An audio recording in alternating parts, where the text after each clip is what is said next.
Olha só, hoje o nosso papo é sobre um procedimento que está revolucionando a cardiologia, o implante transcatéter de válvula aórtica, ou, para facilitar, TAV. O que um dia foi visto quase como uma solução única, hoje se transformou em uma verdadeira arte.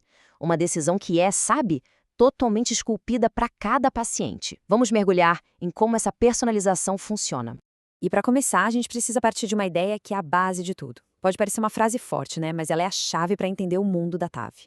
Não existe uma válvula perfeita que sirva para todo mundo.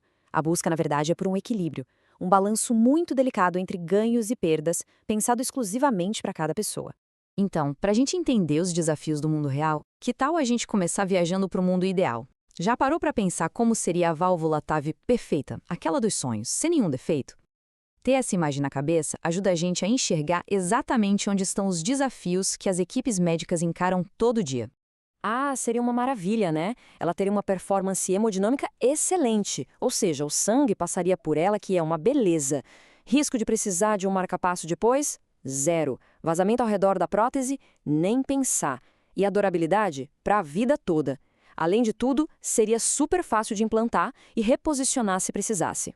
Só que a realidade é outra. Cada tecnologia que a gente tem hoje é um compromisso, uma negociação entre cada um desses pontos. E o ponto de partida para essa negociação toda é sempre o mesmo: a anatomia, que é única em cada paciente. Pensa nela como se fosse a tela de um puntor. É essa tela que vai definir toda a estratégia, todos os traços do procedimento. É sem dúvida o fator mais importante na hora de tomar a decisão. E um dos primeiros desafios que pode aparecer nessa tela é o tal do anel aórtico pequeno, uma condição mais comum em mulheres. Isso exige um cuidado gigantesco. Pensa só, se a válvula não for perfeitamente escolhida para esse espaço menor, ela pode gerar gradientes mais altos. O que isso quer dizer? Que o coração vai precisar fazer muito mais força para bombear o sangue. E com o tempo, isso pode levar a um desgaste mais rápido da prótese. Outro detalhe anatômico fundamental é a válvula aórtica bicúspide. O normal é a nossa válvula ter 3 portinhas, as cúspides, que abrem e fecham. Mas a anomalia cardíaca congênita mais comum é nascer com apenas 2. Parece um detalhe, mas muda completamente o jogo, exigindo uma estratégia de TAV totalmente adaptada para essa estrutura diferente. E os desafios não param por aí. Depósitos muito grandes de cálcio, por exemplo, agem como pedras no caminho, impedindo que a nova válvula se encaixe e se abra perfeitamente. E tem também a tal da aorta horizontal.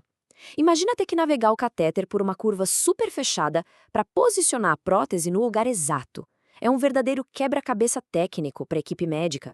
Ok, então com todos esses desafios anatômicos na mesa, quais são as ferramentas que a equipe do coração, o HeartSim, tem à disposição? Vamos dar uma olhada agora na paleta de opções, ou seja, nos próprios dispositivos. E aqui a coisa fica muito interessante, porque a gente vê essa balança de trocas na prática. Basicamente, temos 2 grandes tipos, as válvulas autoexpansíveis, ou SEV, e as balão expansíveis, as BEV. A SEV se abre sozinha, como uma mola, e por isso costuma ser ótima para garantir um bom fluxo de sangue, especialmente naqueles anéis pequenos.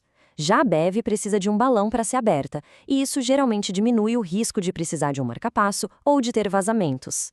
Viu só? Não tem uma melhor, tem a melhor para aquele paciente com aquela anatomia. E tem mais, a decisão não depende só do coração.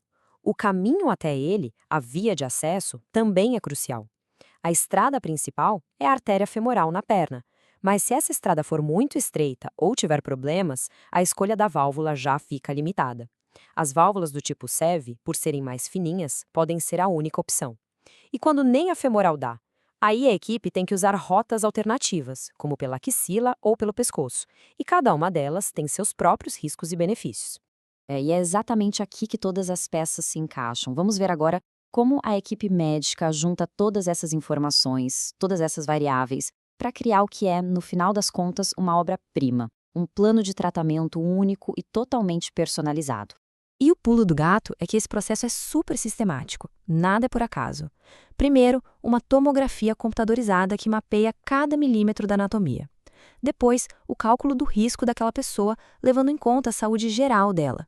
E, por fim, a classificação de todos aqueles desafios anatômicos que a gente conversou.